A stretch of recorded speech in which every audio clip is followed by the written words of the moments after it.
Danke bafethu, welcome back to Nkuli Soccer. Kuthiwa nginitshele-ke bafethu, I've been ignoring this comment but here I will say it now. Manifuna ukubona u-Ethan Cheslett noShinga, Nkanyiso Shinga bedlala laphana competitive football. Kumele nibavotele laphana ku-Carling bafethu, kuyavotwa. Manje you guys just comment and I mean thousands and thousands of comment online zakashinga no Ethan Cheslett bathi abantu bafuna ukumbona or bafuna ukubabona laphana egrawundini. Why abantu bangabavoteli laphana ku-Carling ukuthi bakwazi ukudlala? Imagine if Orlando Pirates iwina ifinali and then babe tested against i-Orlando Pirates laphana. A well-equipped squad bazoba tested and then sikwazi ukubabona ukuthi why babahlalisa ebhentshini ku-Kaizer Chiefs bayadeserve na ukudlala. Khona millions and millions of people that will get a chance to see them. Even if like Marumo Gallant ishaye Orlando Pirates, but-ke bazokwazi ukuthola i-chance yokudlala ku-highest level for the first time if ababaniki leyo opportunity leyo before i-Carling, after i-Carling final, right?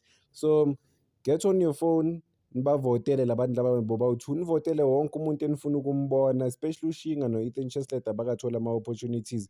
You guys want to see them, then niyabajaja-ke masenibabonile. If coach be-Kaizer Chiefs but no, they are not ready to play, but-ke you as fans ningadecide ukubavota in laphana. So do your part, ungakhomenti nje kuphela, ungacomplaini kuphela. You can get to watch these guys play if you vote.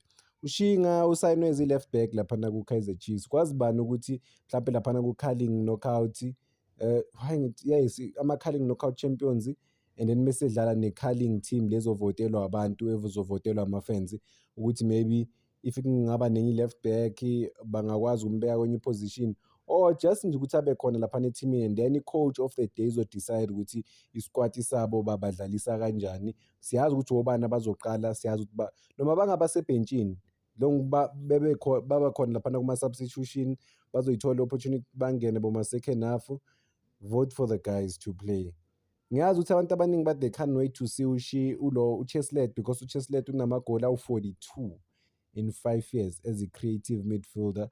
Washanga 18 out of 18. We want to see that, but how are we going to see it if we don't vote? Because abantu banga-complaina, bakhale, benzeni, but to be fair asikakababoni. Coach bona maybe bazi kangcono ukuthi why bangabadlalisi. Njengoba ngishilo uma ngikhuluma ngoShinga ukuthi kuthiwa uShinga uleka ku-department yokumaka, but otherwise igame yakhe isharp. Mengalungisa ku-department yokumaka, possibly bangaqala ukumnika ama-opportunities laphana ku-Kaizer Chiefs. Bafuna ukuthi abe strong lelo side lelo. Ethan Cheslett competition ayikho. So if u-Ethan Cheslett unika i-opportunity yokudlala o-number 10 or laphana ku-midfielder, niyabona ukuthi bangakanani bafowethu. Angadlala ezi-false number 9 or yini i-position yakhe, but yeah, i-false number 9 angayidlala because i-more advanced, uyi-creative midfielder, ukwazi uku-create, ukumeka sure ukuthi i-team ithola ama-opportunities. But uzokwenza kanjani lokho ehleli nje nalaba abantu abathi bafuna ukumbona bengamvoteli? Isipiti uShinga sambona edlala, the only game esambona kuyo ile ye-Toyota Cup, and wadlala kahle kakhulu, but going forward masibukele ama-clips noma simbona laphana ejimini uShinga, yeah, for mina mangimbona ngibonile ukuthi kumele alungise ku-defense. To be fair, ngizoloke ngiyipreacher le ndaba ye-defense, kumele azame defense. Nayo inkinga-ke into yambulala laphana ePortugal, not really umbulala, but into yamenza ukuthi adefende ngendlela adefenda ngayo. EPortugal bamaka ispace bafowethu, or e-Europe nje yonke bamaka ispace, abamaki indoda. Whereas ku-PSL kumele uhlale nendoda. There was this term okudala ngikhula uma ngibukela ibhola bakuthiwa shada naye umuntu. Lapho-ke kumele uhambe naye umuntu o-dangerous. Uhamba naye, uyakhohlwa igame yakho, uhamba naye. So angisho ukuthi naye phela enze kanjalo ukuthi uzomaka abantu ukuthi ahambe nabo, but-ke lapha ejimini kuma-1v1 khona lento abayenzayo ku-Kaizer Chiefs, ama-1v1 bathathe oVilakazi, because uVilakazi he likes taking players on, bathathe bona, and then mawubheka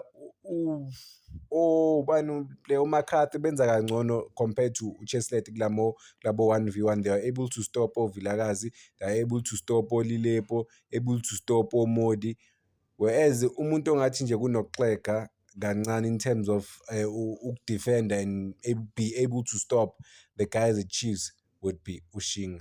That is why kumele kulo department I-improve kakhulu.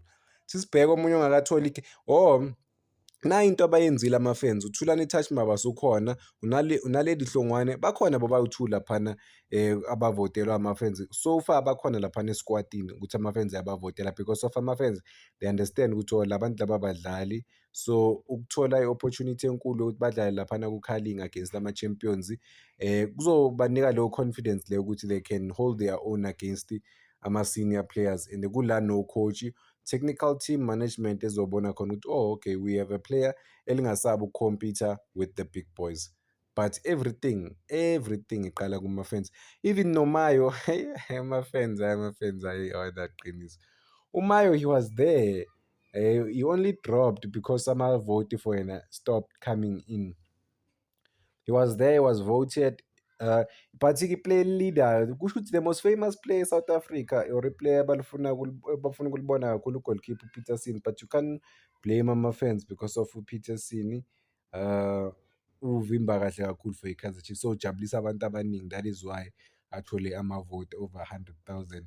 Think omunye benza i-history leyo ukuthi uvotelwa kakhulu uhlezi ku-goalkeeper, but-ke then bokuyitumeleng engikhuna owe-Kaizer Chiefs, but-ke manje sokuwu-Peterson ubambe intambo laphana ku-Carling, abantu bambonisa uthando. You say you can, ngizoloku nginikhumbuza bafethu, if you say you can't wait to bona uChesleti, immediately mawuqeda ukulalela lento leyo or ukubukela, hamba uyovota, bavotele labadlali labo, uvotele even nalabo ofuna ukubabona.